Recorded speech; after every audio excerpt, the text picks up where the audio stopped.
जय श्री राधे कृष्ण। आप सभी का आपके अपने YouTube channel V K Mishra present में बहुत बहुत स्वागत है। आइए सुनते हैं छठ पूजा की संपूर्ण व्रत कथा। छठ पूजा का पर्व विशेष प्रकार से कार्तिक मास शुक्ल पक्ष की चतुर्थी तिथि से लेकर के सप्तमी तिथि तक यह व्रत धारण किया जाता है। इस दौरान षष्ठी देवी की आराधना की जाती है, भगवान सूर्य नारायण की आराधना की जाती है। इस व्रत के प्रभाव से सभी प्रकार के दुख और क्लेश दूर होते हैं तथा जिन्हें पुत्र नहीं होता है तो उन्हें पुत्र की प्राप्ति होती है तथा सभी प्रकार के मनोवांछित फलों की प्राप्ति होती है। छठ पूजा के दौरान यह कथा अवश्य ही सुननी चाहिए। तो आइए सुनते हैं छठ पूजा की संपूर्ण व्रत कथा। तो बोलिए प्रेम से छठी मैया की जय, सूर्य देवता की जय, सर्व देवी देवता की जय। कथा के अनुसार एक बार श्री जन्मेजय ने वैष्णवपायन से पूछा कि दुरात्मा दुर्योधन आदि द्वारा कपट रूप जुआ से परास्त पांडव लोग वनवास के लिए भेजे गए तो जंगल में जाकर उन्होंने क्या किया। वैष्णवपायन जी बोले कि हे जन्मेजय सुनो, वह पांडु के पुत्र पांडव लोग अत्यंत दुख सागर में डूबे हुए वनवास के लिए घोर जंगल में जाकर दुख और चिंता से चिंतित हो वन में रहने लगे। वन के फल फूल खाकर पृथ्वी तल में शयन करते हुए केला और भोज पत्र का वस्त्र पहनकर दुख से दिन काटने लगे। राजकन्या सुख को भोगने वाली पतिव्रता धर्म को पालती हुई जगगामिनी द्रौपदी भी पतियों के साथ वन को गई। जिस स्थान में द्रौपदी सहित पांडव लोग रहते थे वहां पर वे ब्रह्मवेत्ता तपोरूप 88,000 मुनि लोग जा पहुंचे। ऋषियों को आए हुए जानकर महाराज युधिष्ठिर अत्यंत चिंता से घबरा उठे कि इन महात्माओं के भोजन के लिए क्या प्रबंध किया जाए। जब युधिष्ठिर को चिंता हुई कि भोजनार्थ क्या उद्योग करे तो मुख को चेष्टा मलिन किए स्वामी युधिष्ठिर को देखकर द्रौपदी अत्यंत दुख से व्याकुल हो उठी। उसी क्षण द्रौपदी निज पुरोहित महाराज धौम्य को पवित्र आसन पर बैठाकर प्रदक्षिणा पूर्वक नमस्कार करके नेत्रों में आंसू भरकर कुल धर्म रक्षक द्रौपदी प्रेम पूर्वक गदगद वाणी से बोली कि हे धौम्य, हे महाभाग, इन दुखित पांडु पुत्रों को देखो। हे स्वामी, इनके दुख को देखकर क्या आपका हृदय दुखी नहीं होता है। दुख नाशार्थ कोई व्रत मुझसे कहिए जिससे इनका क्लेश शांत हो जाए। थोड़े ही उपाय से प्रत्यक्ष महापुण्य को देने वाला व्रत को कहिए जिससे हमारे स्वामी पृथ्वी तल में सुखी होवे, जिससे शत्रु का नाश होवे, निज राज लक्ष्मी वापस मिल जाए और इस समय हमारे यहाँ आए हुए ब्राह्मणों को दुग्ध पान करने को मिल जावे। हे महाभाग, हे महाविभो, ऐसा कोई उपाय वर्णन करिए। द्रौपदी के यह वचन को सुनकर वैष्णवपायन जी जन्मेजय जी से कहते हैं कि हे ब्राह्मणों में श्रेष्ठ महाराज धौम्य जी, प्रसन्न होकर मुहूर्त मात्र ध्यान स्थित होकर द्रौपदी से बोले कि हे पांचाल पुत्री, एक उत्तम व्रत को सुनो जिस व्रत को पूर्व समय में नाग कन्या के उपदेश से सुकन्या ने किया था। हे महाभागे, स्त्रियों के साथ तुम अनेक विघ्नों को शांत करने वाले रवि षष्ठी व्रत को करो। द्रौपदी बोली कि हे विप्र, आपका कहा हुआ व्रत कैसा है और उसकी विधि क्या है। इस व्रत में किसका पूजन किया जाता है, वह नाग कन्या कौन थी और किस हेतु उसने इस उत्तम व्रत को किया था। हे महाभाग, वह सुकन्या आश्चर्य रूपी व्रत को करने वाली कौन थी। हे शरणागत वत्सल, मेरे इस संशय का आप निवारण कीजिए। इस भांति द्रौपदी के प्रश्नों को सुनकर धौम्य जी बोले कि हे देवी, सतयुग में एक सरयाति नामक राजा था जिनके 1000 स्त्रियां थी, जिनकी एक ही कन्या उत्पन्न हुई थी। उस राजा के कन्या को छोड़कर दूसरी संतान न होने के कारण वह कन्या अति प्रिय थी और वह पिता के घर में वृद्धि को प्राप्त होने लगी। कुछ समय के बाद वह कन्या चंद्रवत मुख, कमलवत नेत्र और कुंभ स्तनी होती हुई युवावस्था को प्राप्त हुई। बाल्यावस्था से ही वह कन्या पिता को प्राण के समान प्रिय थी। इस पृथ्वी लोक में उसके सदृश दूसरी कोई ऐसी कन्या न थी जिसको हमने देखा हो। इससे उसका नाम सुकन्या पड़ा। एक समय राजा सरयाती मृगा शिकार के लिए मंत्री सेना बड़े बड़े योद्धा और पुरोहित को संग में लेकर घोर जंगल को गए। शिकार खेलने के निमित्त राजा को जंगल में वास करते हुए 10 दिन व्यतीत हो गए। राजा सरयाती दिन में शिकार खेलकर रात्रि में स्त्रियों के साथ क्रीड़ा करते हुए जंगल में रहने लगे। एक समय सखियों के साथ सुकन्या फूल लेने के लिए जंगल में गई। वहां पर चैवन मुनि का स्थान था। सुकन्या मुनि की देह में दीमक लगी देखकर क्या देखती है कि मिट्टी के मध्य में मुनि के दोनों नेत्र जुगनू की भांति चमक रहे हैं। उसने विस्मित होकर उनकी दोनों आंखें को फोड़ दिया। तब तो मुनि के नेत्रों से रुधिर की धारा बहने लगी और वह चकोराक्षी सुकन्या फूलों को लेकर सखियों के साथ गृह को चली आई। चैवन मुनि के नेत्र सुकन्या द्वारा जो फोड़ दिए गए, इससे राजा और सेना का मल मूत्र आदि सब बंद हो गया और सभी हाहाकार करने लगे। जब 3 दिन और रात्रि व्यतीत हो गई तो व्याकुल होकर अपने पुरोहित से राजा ने पूछा कि हे मुनि सत्तम, किस हेतु हमारा मल मूत्र सब बंद हो गया, सो आप दिव्य दृष्टि से देखकर मुझसे कहिए।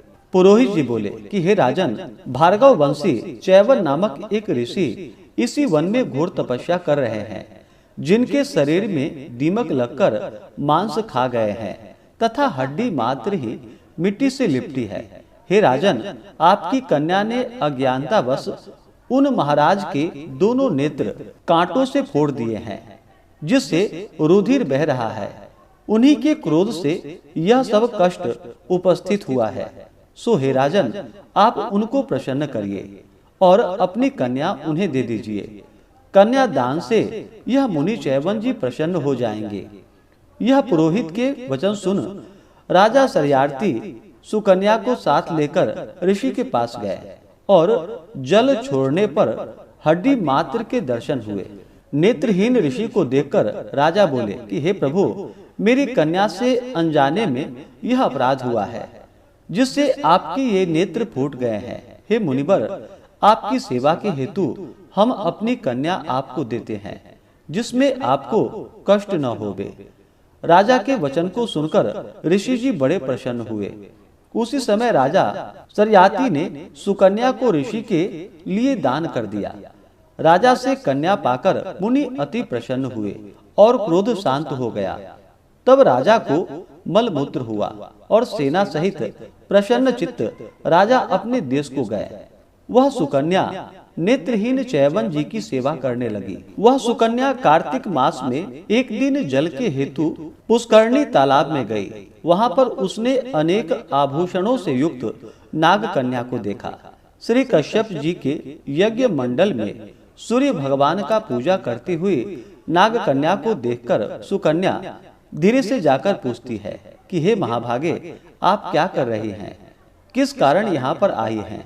सुकन्या के इस वचन को सुनकर नाग कन्याएं बोली कि हे साध्वी, मैं नाग कन्या हूँ, व्रत धारण कर कश्यप जी के पूजनार्थ यहाँ पर आई हूँ। सुकन्या बोली, इस व्रत का और पूजा का क्या प्रभाव है, क्या फल है? इस पूजा की विधि क्या है? किस महीने में और किस तिथि को यह उत्तम व्रत किया जाता है? नाग कन्या ने कहा, कार्तिक शुक्ल षष्ठी को सप्तमी युक्त होने पर सर्व मनोरथ सिद्धि के लिए यह व्रत किया जाता है। व्रती को चाहिए कि पंचमी के दिन नियम से व्रत को धारण करे, सायं काल में खीर का भोजन करके पृथ्वी पर सोए, छठे दिन व्रत रहे, दिन में 4 रंगों से सुशोभित मंडप में सूर्य नारायण का पूजन करे और रात्रि में जागरण करे। अनेक प्रकार के फल और पकवान आदि का नैवेद्य और सूर्य नारायण की प्रीति के लिए गीत वाद्य आदि से गा बजाकर उत्सव मनावे। जब तक सूर्य नारायण का दर्शन न होवे तब तक व्रत धारण किए रहे। प्रातः काल सप्तमी को सूर्य नारायण के दर्शन करके अर्घ्य देवे। दूध, नारियल, कदली फल, पुष्प, चंदन से 12 नाम सूर्य के हैं। उन्हीं के नामों का उच्चारण करते हुए और प्रत्येक नाम से दंडवत प्रणाम करते हुए अर्घ्य देवे। जगत के सविता, जगत के नेत्र, जगत के उत्पत्ति, पालन, नाश के हेतु त्रिगुण रूप, त्रिगुणात्मा, ब्रह्मा विष्णु शिव रूप सूर्य नारायण को नमस्कार है। इस प्रकार इस व्रत के करने से सूर्य नारायण महाघोर कष्ट को दूर करके मनोवांछित फल देते हैं। हे सुव्रते, हमने यह रवि षष्ठी व्रत तुमसे कहा है।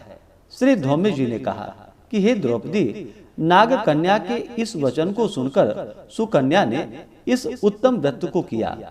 इसी व्रत के प्रभाव से चैवन महाराज के नेत्र पुनः पूर्ववत हो गए, यानी कि उनकी आंखें ठीक हो गई, ऋषि होकर सुख भोगने लगे।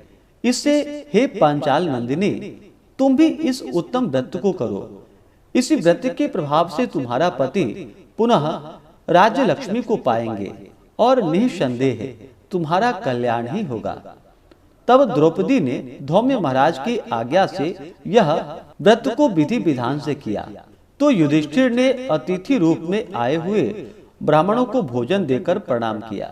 वैष्णवपायन जी ने कहा कि हे जन्मेजय, धौम्य जी से इस उत्तम व्रत को जानकर द्रौपदी ने किया और इसी व्रत के प्रभाव से द्रौपदी पांडवों सहित पुनः राज्य लक्ष्मी को प्राप्त हुई। जो कोई स्त्री इस पुनीत व्रत को करेंगी, उसके समस्त पाप नष्ट होकर सुकन्या की भांति पति सहित सुख को पावेगी। इस व्रत का विधिवत उद्यापन करे। विधि विधान से प्रत्येक वर्ष व्रत करते हुए कथा को सुने, ब्राह्मणों को दक्षिणा देवे, तो उसका मनोरथ अवश्य ही सिद्ध होता है। जो कोई भक्ति युक्त इस कथा को सुनता है, उसको पुत्र, पौत्र, धन, संपत्ति तथा अक्षय सुख प्राप्त होता है। इस भांति कथा को सुनकर सूर्य नारायण को अर्घ्य देकर नमस्कार करते हुए श्रोता निज अपने घर को जावे।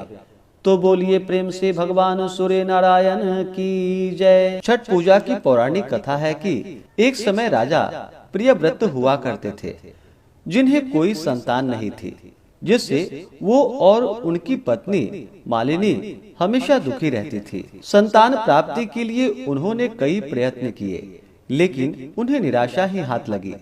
एक बार की बात है, जब संतान प्राप्ति की कामना के साथ राजा और रानी ने महर्षि कश्यप के पास जाकर संतान प्राप्ति के लिए कोई अचूक उपाय बताने का आग्रह किया। महर्षि कश्यप ने राजा प्रियव्रत और रानी मालिनी की संतान प्राप्ति की इच्छा पूर्ति के लिए यज्ञ का आयोजन किया।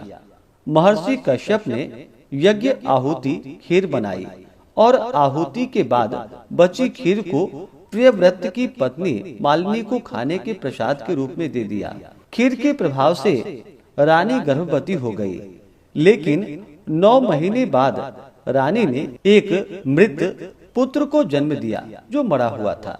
ऐसी स्थिति में राजा रानी और अधिक दुखी हो गए।